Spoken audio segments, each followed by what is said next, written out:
It's day 4, number 76. 76. 76. And it's a scorcher out, Frank. It's always a scorcher out this time of year. I'm going somewhere with this. And when it's hot, what do you seek? You gotta seek the shade. That's what it's about today. You had to shade. feed me. You had to feed me that. I was I figured clueless. you'd get it there, but I don't know how we went. Like I said, once again, another recorded BTL currently up at Kurt Dove's Pro Bass Camp on Oneida Lake. And so Frank and I were going through some of the things. You're organized, man. You're like, hey, this, but I think shade might have been one of the suggestions that we came up with during a previous show. And you said, yeah, during the middle of summer, definitely a way to get some bites. Absolutely. And you know what we did? You know, what's funny is a lot of you guys got to you guys got to understand something. A lot of times, I really don't know what we're talking about till the morning.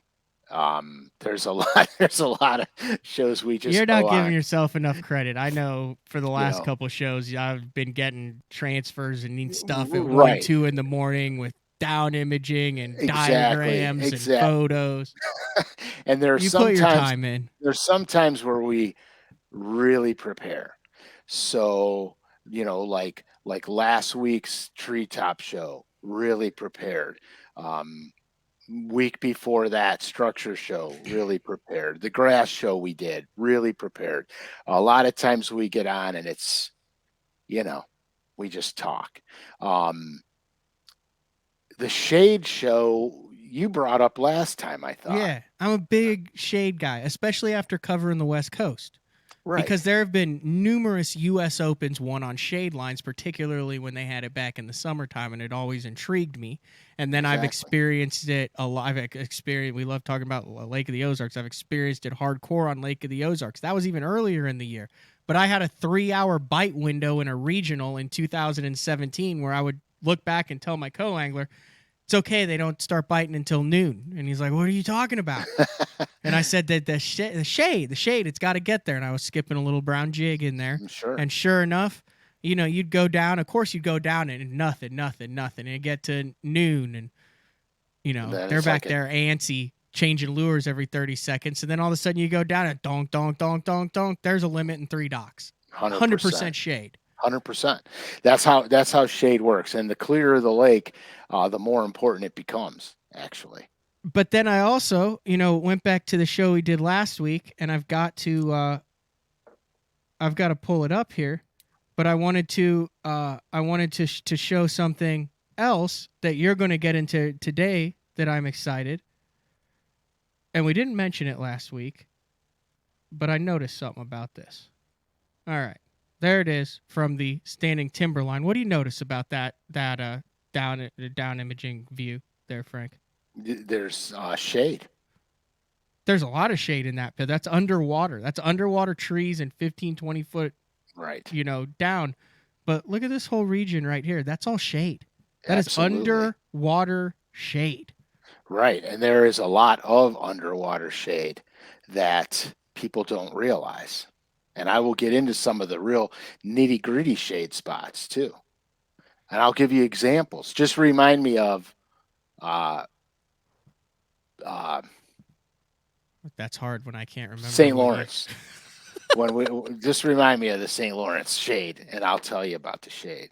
But so you know, I mean, the common mistake that everybody makes, or I won't say a mistake, but I will say the wrong assumption is that bass seek out shade because sunlight hurts their eyes. That is the farthest thing from the truth. Malarkey. It's garbage. Is that a proper term? Malarkey? We have malarkey and bloviation. Yes. On the show. So not only are you learning about fishing, your vocabulary is also increasing. So this is definitely a knowledgeable bunkism. Insincere or foolish talk. Okay, yes, there it is. Foolish that's malarkey. Talk. Malarkey. Perfect. That is outstanding. So yes. So they don't seek shade because their eyes hurt from the sunlight. Bass are opportunistic predators. They see better in the shade. They can see farther. Therefore, they can feed more efficiently. A perfect example of that is when it gets overcast and it starts to rain, and everybody picks up a spinnerbait and starts ripping down the bank with a spinnerbait, catching bass all over the place. It's because it's overcast. There's no direct sunlight. They can see much better. They're running prey down. They're on the move. They're hunting. And that's what the shade does. Gives them an ambush place where they can see a great distance. So when something comes their way, they can go out and get it. That's the beauty part of shade. That's why shade is so important. It will position them in a place to give them the best ability to feed. And there is what the reason for the shade is. Wow. Show's over. See you guys. Now, the beauty in shade is also its thing that drives you nuts is that shade moves It and shade always changes. moves. And it does. what might be productive now, an hour ago wasn't, and an hour won't be. Right. Fair assessment? You can, yes, and you can run the shade. You can. So we'll just talk about some. Let's talk about some obvious shade spots. All right, let's start out with obvious. Let's put a game plan together. So just like the shade, the show shifts and moves and changes. Correct. Let's so do let's obvious shade spots. Obvious boat Okay. docks, man-made walls, blowdowns. Obvious. It's real obvious. There's something on top of Above the water. Above the water. It's going to create shade. Shade might be on the left side 1 minute, and 2 hours later it might be on the right side. At noon it'll be directly above it. The fish will get right under it. So we know the overhead shade. Let's talk about of course I'll talk about grass shade in a minute, but the obvious grass shade is punching grass, the mats create a canopy of shade, okay? And then in which case you're punching through the mat, there's caverns under the mat, the bait falls through, bass could see it, boom, they get it. Okay, so let's talk about chasing shade. So if obviously in the morning the sun's going to rise, so you're going to have more shade on the east bank than on the opposite bank. And in the evening, you're going to have more shade on the west bank because the sun rises from the east, sets in the west, blah, blah, blah. So you'll have opposite banks shaded at opposite times of the day. Boulders will create shade based on sun positioning, will be which side of the boulders the shade's going to be on. All that stuff is fairly obvious. Mm-hmm. So you can, in fact, run the shade all day. Like tides. Yes, you can play it like a tide. Absolutely.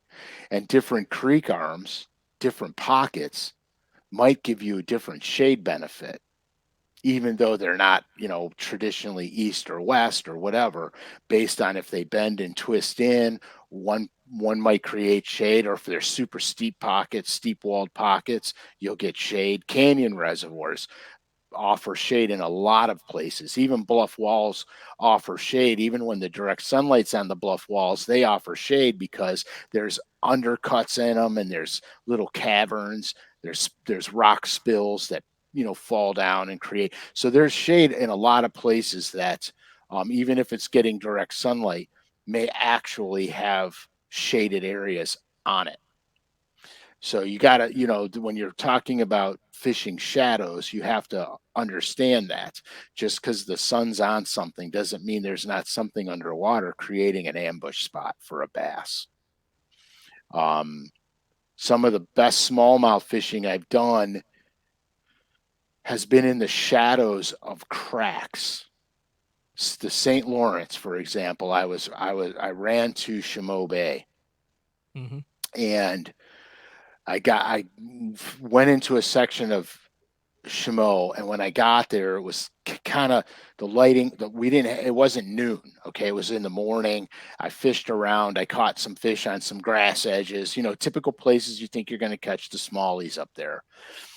it got to be high noon, sun was out, real bright, lake went flat, and I was on this area, and it literally looked like driveway concrete, just this big flat expanses of shale, as flat as you can imagine, featureless. And I saw a 2 foot crack in one. And so the, the, the rock actually looked really bright in the sunlight. And there was this crack, and the crack was darker in this, and it was flat. So I threw a tube up there, and literally hopped it through the crack, and this brown freaking shadow comes out of this little tiny crack. This brown shadow comes out. I hook him. It's a big smallmouth. All of a sudden, 6, 7 more smallmouth appear out of this crack. And you can see the bottom. And you could see, dude, I could see crayfish walking around on the bottom. It was so really clear. So I went, oh, holy smokes. So I put it in my GPS and labeled it crack. And then I started looking for this flat driveway cement with these little cracks in them, where it breaks up and just separates a little. And they weren't like caverns, guys. They were, 2 to 3 foot crack, not even a cavern. And it was unbelievable. You look around, you don't see a fish, and you throw a lure over that crack and 5 appear out of nowhere. So that shade is like really important. It can be. And the clearer the water, the more important the shade is. Is there any way to tell what will be shady before it's shady, or is it a deal? I mean, I guess you could technically, or you can kind of have banks and stuff, but aren't like that crack thing. It would be hard to look at that at 9 a.m. and be like, at noon, that's going to be really good shade, right? Don't you have to kind of fish it when it's happening? No, because once I knew what I knew, okay, I could go look for the cracks. And then once I realized that when the sun comes up, those things get better because the fish stop roaming around hunting, and they use that crack of shade as an ambush spot. So they get right in it. You know what I mean? So once I knew that, I can go fish those flat areas. But of course, I had all the high percentage cracks already marked on my GPS because I did it when it was flat and sunny out. I did that on Lake Erie too. A Bassmaster on Lake Erie, I wound up taking 4th in. In practice, I was fishing real deep. I couldn't catch a fish, and I was fishing the mainland, and I couldn't catch a fish on all my usual deep stuff. I couldn't. I fished for 3 days and didn't have 10 keepers. So I was wigging out, and I said, well, let me get in there and see what's up shallow. So I cruised up really shallow. We had a good slick day. I cruised up really shallow. Same principle. I'd see these big boulders and then these shadows in the boulders, and I pitch a drop shot in the shadow and catch a 4-pounder. Fighting them to the boat, 3 or 4 more would come out after it. So I went, oh my God, these fish are so shallow, it's sickening. And so I went down this whole, like a half a mile stretch of bank, and I found the biggest boulder piles with the deepest cracks in them that would offer shade, specifically for that event. And, so it plays in a lot of different arenas. If you're thinking about it, like most guys would go, oh, they're on the rocks, we got to find the rocks. But really, the shade was positioning them, and it made them very predictable and very easy to catch. Very easy, actually. So where do these fish go before it's shady? Well, when that was my deal when I fished. Right, but you see, when the low light conditions they are roam? out, they roam. They're Okay. hunting. They can see far. They're hunting. It's like when it rains or it's overcast. They start roaming around. Everybody says, oh, man, I was on these offshore fish, catching all these offshore fish, and it got all cloudy and I couldn't catch them. Okay. The sun put them fish right on the structure. The reason they didn't catch them is because the fish got up off the structure. They didn't need the structure anymore. You follow me? Mm-hmm. So if those offshore guys would have went to mid-range baits, they would have started catching the fish because they I probably got just you. all suspended off of that structure because they didn't need it. There was no sunlight. It was Okay. overcast, you know. We didn't go over this in last week's show, but that we just talked about the water clarity and whether it was muddy or not. Hmm. But uh, do those offshore trees will throw shade even the tops of the trees? So not only because there's bait in an ecosystem and it's right for them there, but it's also an ambush point for them. So cranking those trees, you typically don't think slick and sunny is an ideal No, bass but fishing scenario for largemouth and stuff. But in that case, do you want it sunny, high skies when you're cranking those offshore trees because of the shade that the tops of them throw? well, it Keeps the makes fish. it makes the fishing predictable. The thing with the bright sun on the standing timber, which we did not cover last week, um, We can cover it now. we could. Because of that, it might have a tendency to draw those fish deeper in the tree and closer to the bigger branches that come out, which then are not going to be reachable with your crankbait.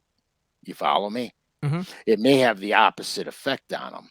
However, you're talking about treetops and 15 to 25 feet deep, so your light penetration is not going to be as severe anyway down there. Okay. So it may not have as much of an effect, but if the water's gin clear, like some of the northern places, it can put them tight into the trees. So you putting a worm or a jig in the Yeah, you base of the might. tree then? Well, you might have to. Well, standing Drop shot. trees, no. I would drop shot them, weedless drop shot, and let the drop shot go through the branches, which I've done before. And then that's a cuss storm because when you hook them 10 feet into a tree branch and you got to pull them through a million limbs, you get a whole new education on language. Bait wise, let's run through some baits because I feel like shade brings some non-traditional baits into play that you typically wouldn't be throwing when it's noon, 1, 2, sunny out. Top waters can be a great shade bait. Bass can see them farther. They can come up and get them. I would say most of the other baits I'm throwing are pretty traditional. Um, that's where I might take a jerk bait in the summer and throw it on shade to get a reaction bite, to get them chasing it, make the bait look crippled, make, crazy erratic action on them. I would say midday top water shade's pretty good. It's kind of it's almost like you're faking an overcast day. You know what I mean? If you're really in a good shade line, it's faking an overcast day. You can cover tons of water. Square bill's another good bait in the shade. I'll run down a bank with a square bill 90 miles an hour because you can cover water fast. Bass are going to come out and ambush that stuff. Time That's of the year, it's the middle of summer right now. The other thing is you would think like cooler water, but does this play year round? Do fish utilize the shade year round, regardless of whether it's 39 degrees or 89-degree water? Yeah, I think they do because it's just opportunistic feeding zones for them. And with all animals, their main instinct is to survive. And so they do whatever it takes to survive. And so the shade offers them an easy place to hunt and catch food. So yeah, I think it plays well for that. I All mean, right. what baits would you throw in the shade different than you would throw anywhere else? Well, that's what I was thinking more was the top water. The top water always seems to draw the ambush strike out of the shade. And I think that's 100%. easily overlooked. Like, I mean, you see a lot of guys with it on the front deck. I remember back in the day, a tournament on Fort Gibson, one of the old timers, he had two spooks on his front deck, and it was, you know, I saw him at like in the day, like that's what he was throwing, and I Mhm. would remember telling my coach, "Well, you won the tournament." And there were boat docks on a stretch of bank, but the boat docks were sick. They were like New York City boat docks. They were like 6 feet apart, right? So there was just a lane in between them. Like you couldn't get in between him or behind him, but shaded on both sides. And all he was doing was going down and just throwing a spook right in between Yeah, every sure. single boat dock over 20 foot of water. And those fish were coming out of both sides of the boat docks, the backs and the fronts. How many times have you gone down a bank with a buzzbait and your shade line's off about 5 feet from the bank? And 1 foot before you come into the sunlight, they hit that buzzbait. They ran that buzzbait down. You know what I mean? It's not like you're over 5 feet of water and they hit that buzzbait. It's not like you're in 18 inches of water where that buzzbait comes over their head and they're like, holy crap, I got to get that. They saw that thing from a much farther distance and they come and they run it down.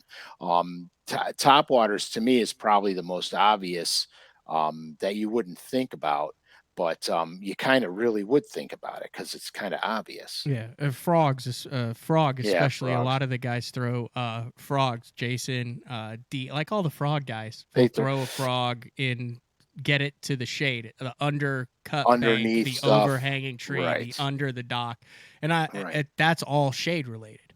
Right. And here, let's talk about grass. Okay. Grass offers the bass the best of everything because as the sunlight penetrates the grass, certain parts of it are shadowed, certain parts of it, the sunbeams come through, that refracted light that comes through. That's the ultimate camouflage for a fish. It's mottled everywhere. You can't really, that bass can literally hide almost in the open just by the patterns the sun and the shade make. Okay, so grass is probably the most obvious place. But did you realize that, let's say you're fishing a grass edge, and the high percentage spots on grass edges are a few things. A, where the grass breaks up. B, where you have a long finger of grass that sticks out, or where you have an inside swing on the grass, right? Well, let's Okay. look at the finger, for example. You might go down that same stretch in the morning and literally you can catch a bass anywhere on that grass edge. The sun's not up high yet. It offers a lot of dark, cover conditions. Fish could see far. They're running fish down. They're chasing everywhere. Sun comes up. The bass go into the grass, right? So you go down the grass edge and you're like, oh, I caught him on the, left inside turn of every grass edge. Seems like a fair pattern. Right. So, okay, so you caught him on the left inside turn of every grass edge. Where was the sun located? Oh, over your right shoulder. So the left side of all those inside turns was shaded. Right? Maybe later in the day you come by and you're catching them all on the right inside swings because now the sunlight changed and it's a different shadow presentation on that grass edge. So, because I've seen guys who would go, well, I caught him there in the morning or I caught him there, at 2 o'clock and then I couldn't get bit. Well, maybe they were using the shade on that side of that grass edge. And then you needed to look for stuff on another shaded side of the grass to catch them. So you can see a pattern in it within a pattern developing. Yes, they wanted the grass, but yes, they were also gravitating towards the shaded side of that grass edge. Here is just a quick little representation of that. Just a hydrilla bed there, but see, there's a direct sunlight there, and look at all the different shade pockets and stuff that are there on the bottom. Right, that's perfect. I never thought about how much that changes, though. Oh, it changes That as totally. this as So, like in this. Florida, when I was punching this past year in the open, I assumed that the fish were just roaming around under there, but after explaining that, those fish were changing positioning based on the shade, and there were a number of different so like I was catching them on punching areas that they could move around and be in the shade very rapid. It wasn't like just a straight line Right. to where it's the same shade all the time. Like they could be on the front side of it, they could go around to the back side of it. There was little isolated patches of it. They And I can think, move around it as the sun moved. yeah, and I think instead more of it being, hey, there's a little point that they're sitting on or a little isolated patch. I think they were using it more for shade ambush. Yeah, Because they didn't have 100%. to move very far. Because I never caught any on long straight stretches or specific angle stretches, it always had angles and stuff where they could move around inside, and I think that's 100% a shade related deal. Right, and that's why a high percentage spot in a grass is a broken grass edge, Mm-hmm. where the grass edge starts to break up. I've fished them. I fished perfectly straight, almost symmetrical grass edges that were like Yeah. plush, Yeah. and then I'm looking for stuff on the bottom on those grass edges, like rock piles or wood or something different on that grass edge that could hold them. You know what I mean? Um, and that's the same principle. Now that straight grass edge might be better if the sun's down here and it's creating a shadow over that grass edge. Because I have done that on some lakes in Pennsylvania where I'm running straight grass edges with crankbaits and catching them, and then it stops. And then I run to the other side of the lake and do the same thing on the other side of the lake. And I never really equated it to the shadow, to be honest with you, but that's probably the fact. Mm-hmm. It's probably exactly the fact.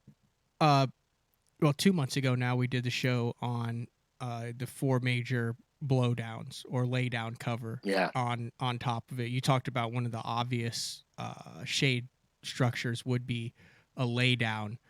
Shade is also going to determine in certain instances, if there's a hard shade line, does that determine how you approach that laydown too, and will that change the normal sweet spot of a laydown?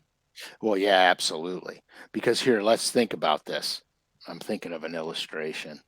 Oh, if we could get an illustration, and that would be phenomenal. Let's see how I can do this. I can do this with a simple illustration. Because I was just always thinking, like, on that's like on the right side or the left side of it, and what you mentioned with the grass, it could also be the same in hardcover. Simple illustration. Okay. Right, let's see it. I'm going to have to change this illustration because it looks somewhat perverted, so we got to change it around. What? Now you because I was trying to do something 3-dimensionally, and it didn't go from here to here. Now you've got all of us curious. It didn't go from here here to here. How do you try? You're trying to draw a shade line on a lay down, and it came out as slightly perverted. Yeah, because just be quiet, man. All right, Frank is illustrating. Be quiet. Okay, because what I'm trying to do is you know what? I got a better illustration. Forget it. Okay, this is going to be as easy as I can do it. Okay, as easy as I could do it. That looks like a Van Gogh or a Picasso. It is. It's off. It's off. Where the heck? It's off the bottom. Okay, so judging by your sunlight. The circle is the laydown? Yeah, cut and cut. It's cut. Okay. Cross section. Cross section. Okay, so judging by the sun. Okay, so now if we have a sun direction of here, right? Your shadow is going to be here. Okay, your shadow is going to be here, right? So if your bass is laying under here when the sun is directly over his head, he's now going to be over here. So we'll position him on the one side of the blowdown. So when my first cast is going to be, I'm going to throw on the opposite side of the blowdown that the sun is coming from. So you're always going to, your first cast, that's going to be the high percentage spot. Right, because now the bass isn't going to be directly under it. It's going to be over to the side of it where the shadow is, right? So if the sun is coming directly overhead, okay, then the shadow is going to be. So if the sun is directly over, the shadow is going to be directly under. You're going to be able to fish both sides of that blowdown, and the bass is underneath it because this is the bottom. So he's got space. Conversely, if the sun's coming from the other direction, obviously, the shadow's on the other side of the blowdown. And so now we're going to fish on this side of the blowdown if the sun's coming from that way. You follow me? Yeah. which is Okay. why most flippers like sun. Right. So now, right, the sun positions the fish straight up, 100%. Now, let's talk about something goofy. We're going to talk about spotted bass on a boat dock. Okay. I have literally gone down and fished the shade of a boat dock on spotted bass lakes where I'm not even casting to the dock. I'm casting 5 feet to the shadow side of the dock, because as the sun goes on the dock, it's going to create a shadow on one side of the dock or the other side of the dock. The spotted bass are suspending and they just go where the shadow goes and they suspend under there. Now, if there's a brush pile or something under the dock, a little different because the brush pile is offering them shaded spots too. Conversely, I've done it where you've gone and you pitch up against the dock, right? And then you pitch on the other side of the dock and you catch one. And you're like, well, how didn't that bass see it? The dock's 4 feet wide, the water's crystal clear. Well, the bass was positioned on the shade. And so when you threw on the shaded side of the dock, he got it. So when there, you can fish deeper on the shaded side too, and not actually fish the dock and catch them like in between docks. Like on Lake Norman, a lot of times I catch them in the shade in between the docks, not actually on the dock, but in the shadow itself.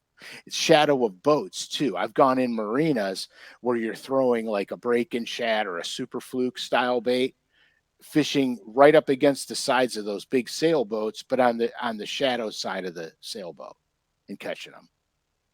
Same thing. It's just paying attention to what the sun's giving you at the time and what the water like is like. Here's a perfect illustration. Hold on, let me get us back to normal here. Ah, we're back to normal. Yeah. I will dispose of that. That's like a good looking floating dock right there. But you see the different, like the shade behind it and the sun's back there and like the shade lines all around it. Plus underneath, I mean, I know some of that's reflection, but right, but some always underneath those floating sponsoons, you can see when you know how it is, Matt, because you fish a lot of boat docks. You come down the boat dock and you get an angle. You know, you tip down with your head and stuff to look at an angle to see underneath that dock. And then all of a sudden you come around and you see the shadow side, and then all of a sudden you start seeing the fish on the shadow side of it. That's the best representation that you can get. And a dock like that, because here, look, this dock has a good canopy over the top of it, so it's going to have shade on it most of the time. That's a pretty high percentage dock, actually. It is. I always do like rules of 2, but that shade is the rule of 3, especially with spotted bass, in my opinion, for the docks. And like I said, this is just what I've experienced in the many docks that I've caught 14 to 17 inches off of. You want 3 things. So I always the 3 things you can have. Typically, a dock, I think you have a high percentage chance to get bid on a dock if you have horizontal that meets vertical. That's a cross beam on a lot of the docks, a pole, steps, horizontal that meets vertical. I think it. Well, now after talking about the shade, I think it might even create a little chaos down there and make it easier for them to ambush it, because you have all sorts of weird lighting. You have vertical, correct. You have horizontal, you have different light slivers that are going down there. But I also think the horizontal, especially on not like giant fish, is a safety factor for the fish, so they know, like you said, they never feed down, right? But if they're up in the water column feeding, what's below them? Bigger fish. And what do bigger fish do? They also feed up. So exactly. Now they've got like a bar under them for that. But if you can add where horizontal meets vertical and a shade line, or a heavily, a shade area, that to me is like the holy grail of dock fishing, because now you have a reason for them that they want to be there all the time, and now you've just put the odds in their favor. Right. I mean, one of my favorite types of cover to fish on docks is the wooden steps. Like if I'm let's say I'm not even focusing on docks, or let's say I have 2 or 3 isolated docks that I'm going to get, right? Mm-hmm. If I'm idling in somewhere and I see a wooden steps going in off a side of a dock or wooden steps coming in off the shoreline, I immediately stop and go right to them and flip on those stairs because that's one of the most predictable bass bites ever is wooden steps. I mean, I can't even tell you how many times on a whim I'm like, oh, there's some wooden steps. Go in there and catch one. Like exactly 100%. That's actually on Lake Norman. So But here, think about if those steps were actually in 3 feet of water. yeah, it was just a good representation. You see all the places. Bass love overhead cover, number one. Number two, it throws shadow for them. So they have an opportunistic ambush place. Okay. It's very obvious. It's very basic. I see steps in the water. I'm fishing them. The classic, when Christie won the classic, you saw the video. He was catching them in zippo of water, the flattest transitions he can get, right in the backs of the docks, where the backs of the docks were almost on the bottom, but not really on the bottom, but almost on the bottom. Bass get right up underneath there. And anything that comes by them, they shoot out and get and go right back in. Perfect place. I mean, that was a really kind of a decent representation. All right, this is probably the best example I've seen so far of the shade under a dock. Yeah, that's perfect actually. That looks like a northern dock, obviously, just because of the posts and the way it is, and a lot of times they make them because of the lakes completely freezing, and they want to be able to either pull them out or just let them freeze and not expand and contract. Anyway. But look at the shade on that, and where it isn't, and where it is. Yeah, it's so money. I did a show this spring, and actually, I changed the show up because we wound up getting overcast and rain, and I wound up going to a topwater show. But I was actually 2 days before I did the show, I was skipping wacky rig dingers underneath aluminum docks, exactly like the one you're talking about. And every one of them I caught a bass under practically. It was ridiculous. And both largemouth and smallmouth. So when I got to the lake to film, we had a weather system come in, and we actually had 39-degree air temperature in the morning, and fog, and then it rained. And I went to some of those docks and couldn't catch them underneath the docks. So we did an about face, and I picked up a boyo, and I went to the flattest sections of the lake with the boyo and started smashing their brains out. But those fish were under dock. Those fish that you were catching on the boyo were right in that area before these no longer became high percentage spots because there was now no shade line. And then, like, the other thing you were talking was you'll cast out in here, and you can cast out in here because that's an ambush spot, whereas if the sun was directly overhead, you'd be skipping completely under the dock. Correct. Whereas this gives you an extra 3 or 4 foot of wiggle room when you're skipping your exactly dinger or your bait or whatever. Well, you can see in the middle of that step there's something underwater right there. Right there. Yeah. So, I mean, yeah, I mean, it's crazy. I mean, it's just, I say it's common sense. But if you're caught up in the moment, you might not recognize it right away. You just might not, like if I know I'm fishing the shade line, I run down the docks and I fish the shade lines. I don't even worry about the other side because you're trying to catch as many as you can. So you're putting the high percentage into play. There's another one. Yeah, that dude, I know where my jig's going right now. Where's on this? Where's your first cast going? It's going all the way straight up underneath, right up in there. Right up in here. Yeah, it's exactly where it's going. All right.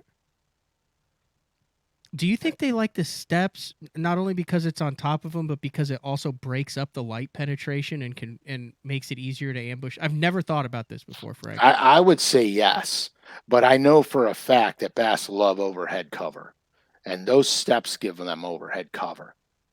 So I But would it say seems it's like probably a combination, they depending on how love low those this steps. they do. I mean, good Lord. They do. They do.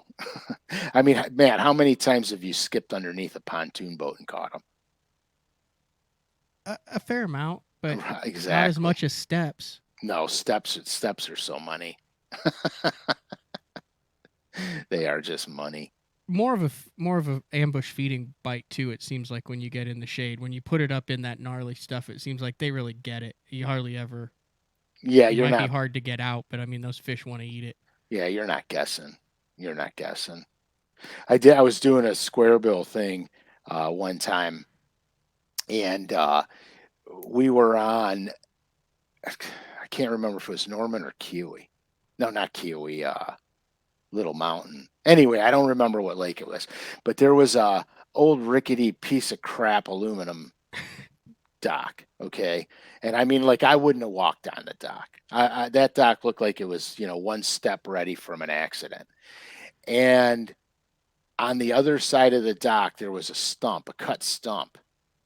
So I threw the square bill between the dock and the cut stump. I mean, the dock and the stump, Mm-hmm. right? Well, there was all kinds of trash under there that I couldn't see because the water wasn't that clear. It was clear, but not that clear. And it was like an old, I don't know if it was an old fence or I don't know what it was. If it was like a corrugated, aluminum with the holes in them where you could walk on and the dirt and stones fall through it so you don't get it all on top of the dock. Anyway, I get the fish. I hook the fish, and it's about a 4.5 pounder. And it's got me around these rickety aluminum legs and whatever trash was down there. And I'm like, here, I'm never getting this fish out. He's got me around everything. I wound up getting him out, and he was right in the shadow between the two. I mean, right where you would think he would be. Mm-hmm. And I remember like yesterday catching that fish, and my buddy Troy was with me, and I think Frankie was filming with us. And I hooked that fish, and all I said was, "Oh God, please don't break off." Look at that one. Oh yeah, you see how those That's like step. the whole. I'm on a holy grail here, but so like where. Let's do this. Where are your high percentage spots on this dock right here? This, I believe, is on Lake Martin. Well, first and foremost, I'm going between the floater and the steps. You're going in this gap. I'm going parallel to the steps, but between Okay, the two. so And that's one of your first pitches right there. yeah, then I'm going underneath the square. And then Then you're I'm coming back and you're skipping it underneath. right. But you know what I've done also is I've actually put the lure between the steps. Oh, like in the gap? Yes, yes, No joke. You've got yes. the cojones to do that. Yeah, because my theory is hook them first, worry about getting them out later. Okay. I've done that a ton. But you could also walk atop. Like if you're approaching this dock on here, how many casts are you making? Like I could see All two or right, three different I'm lures. seeing 1, 2, 3, 4, 5, 6. I got 7 shots right there. Okay. Is 7 one of them shots. down the side on One that? of them's down the side, but the other one's at the end of the steps where the steps end. Right there. Right there. The other one is underneath the back of the steps. Right there. Right there. Obviously, the one we just talked Donk. about, and then Donk. underneath the dock. Donk. There. And then I go in front where the 2 jet skis are and skip Yep. one all the way up underneath the whole dock where the jet skis are. I think we might have just discovered a new segment. Frank What? breaks down cover. Yeah, making Frank crazy. I like that though. I learned from that stuff. You know what I mean? Oh, it's such a primo. That dock right there is such a primo dock. The only thing to make it better is brush piles out in front of it. And it might. It very well might Yeah, have. it could. It could. It's so funny because I to be flat out honest with everybody watching, I would rather be offshore structure fishing than anything. That's where I'm the most comfortable. My shallow game is okay. Um, by most standards, it's okay. Um, there are times when you can be in structure fishing season like right now, Mm-hmm. okay, but then you go to a lake down south where you have boat dock potential, flood brush piles, etc., and there some of those docks, the brush piles are in 9-10 feet of water, right up underneath them or in the front of them. And then I'll put the Carolina rigs, the cranks, the football jigs away, and I'll get the dock stuff out to go do docks. And for the first for the first few minutes, my accuracy is a little rough because all I've been doing is bombing casts, for 2 or 3 days, just bombing long casts. And now I got to get, back to skipping and pitching and everything else. And so it gets a little rugged. And then, like I'll get so mad at myself if I try to skip a jig, like between two of them plastic sponsoons, and Oh, there's nothing worse than dead center in it. and I hit it right in them black sponsoons, boom, it goes boom. You know what I mean? I'm like, ugh, and then I come unglued. I come absolutely unglued until I calm down and start getting smooth again. But it takes a while when I'm offshore all the time. It takes me a little bit to get my tight range accuracy back, and it's I've kind of comical at times. I've never done this. I've never looked at high def area. I think I've just looked at Google Earth. I've never looked at like actual high def aerial photos of these spotted bass lake docks. It's just I'm gonna be so unproductive. Look at that. Oh my gosh, dude. Dude, He's I got just a Googled double, Lake Martin dude. boat docks. Like you can do this on all of them now. He's got a double steps on both Triple, sides. double steps, triple long wooden posts, double dock, far offshore with a floating jet, double floating jet skis. Can you imagine that, dude? That's crazy, man. I had to show one more. So, all right. So, just these steps. I Oh think my I know where God. you're going here. Let's just take this section right here. Okay, well, if we're just looking at that, my first pitch is going my first pitch is going to the corner of the dock pole and the steps. I'm going right underneath there. That's my first one. Right underneath that little Right as far under as I triangle. can get it. It's Right going there. under there. Yeah. All right. That's your first one. That's my first one. It's got to be. It's Yeah. got to be. I mean, that's just screaming for it. Yeah, that's got to be. Now, see, I would put a wacky worm on this post first because maybe I could pluck one that I could get to move out because I'm thinking there's got to be a school under this Taj Mahal. Well, there's so many good places on Because this look dock. at this thing right here. Oh yeah, well that's the next one. That's where my Okay. next one's going, for sure. And then I gotta parallel the jet skis down the steps. Yeah, and then because you're a psychopath, you're probably gonna put one right there. Well, I think my first shot would cover that one, but I'm going to the bottom of the steps with it. So you're gonna fish all the way out. Yeah, dude, I've even walked jigs down the steps. I've even walked them all the way down the steps. Now, do you have the cojones to go over the corner of the floating thing to this 2 seconds flat? I wouldn't even hesitate that. Really? Yeah, I wouldn't hesitate. I got a place here at home that I fish, and that's where most of my first casts go because they're highly pressured places, and that's where my first shot would be, right in there. I would actually, to be honest with you, I would throw where I said I would throw first, and then right where your arrow was, right there, that's where the nose of my boat would be, and then I would pitch right in there.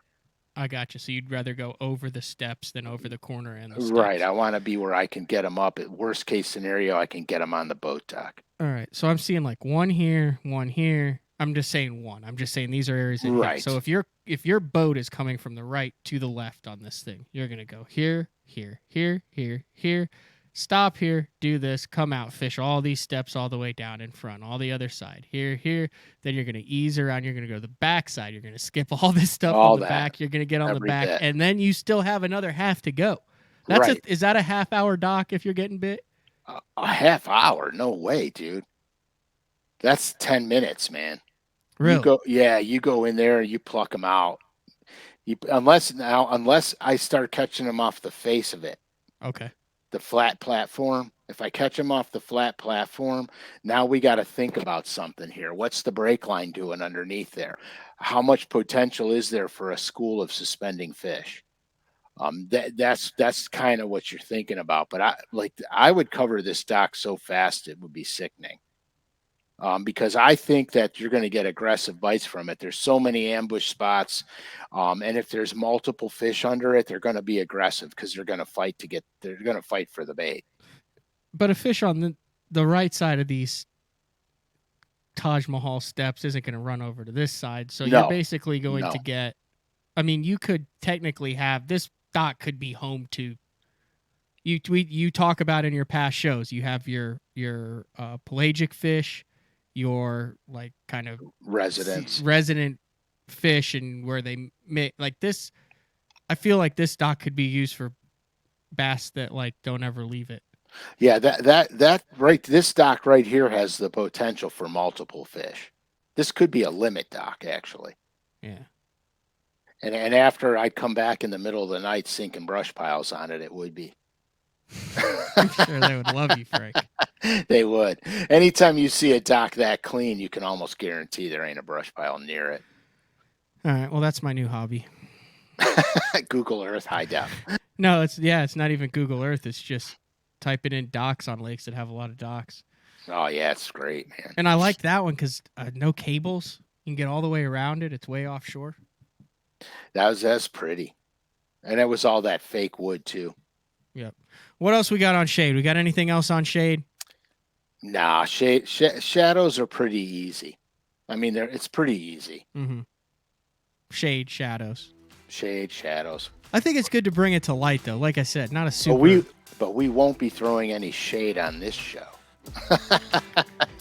And with that, this has been another day 4 with the man, Frank Scalish. We'll see you guys next week.